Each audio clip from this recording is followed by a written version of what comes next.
Everybody, it's Linda, the chef here at Cam Appliances, and today I am working in our Viking Kitchen, and I am making leftover Thanksgiving empanadas. And basically, super simple. We're going to take our leftover mashed potatoes, our leftover cranberry sauce, our leftover turkey, and some crescent roll dough, but you could use your pie crust trimmings, you could use leftover dough for your dinner rolls, you could use anything, you have puff pastry, whatever kind of dough that you have, you can use that to make these. I have this nice big circle cutter, but if you don't have one, you could use a glass or something similar. Sometimes the end of a can that you've used, you can wash out and use that. So from this sheet of dough, I'm going to get 6 circles. I'm going to start with the mashed potatoes, and I'm just going to take a small spoonful of mashed potatoes, put them onto about half of the dough there. You don't want to fill up the whole dough, and you want to make sure that you leave room for the dough to seal up so that they don't break open. So just a whole dollop of mashed potatoes there. And a little bit of cranberry sauce, and again, leftover cranberry sauce. This is whole berried. You could use jellied, it doesn't matter. You can use store-bought, homemade, it really doesn't matter. Pop a little bit of cranberry sauce inside each one of these.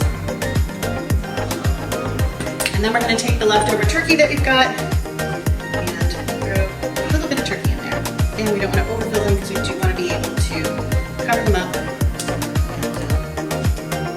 and seal them nice and tight so that they cook well.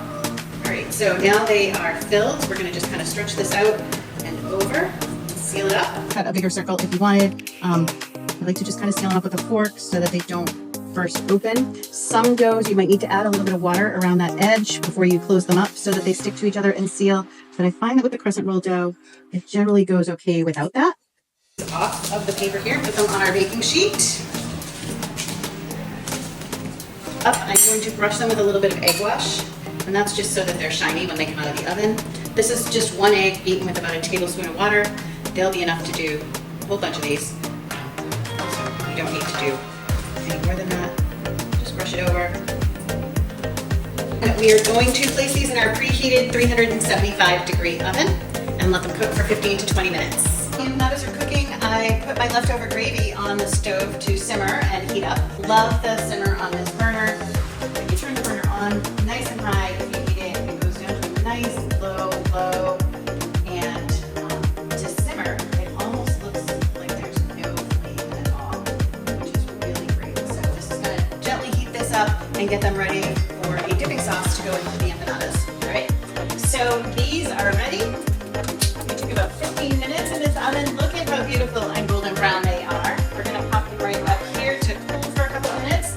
And this range is all gas as opposed to a dual fuel, which would have an electric oven.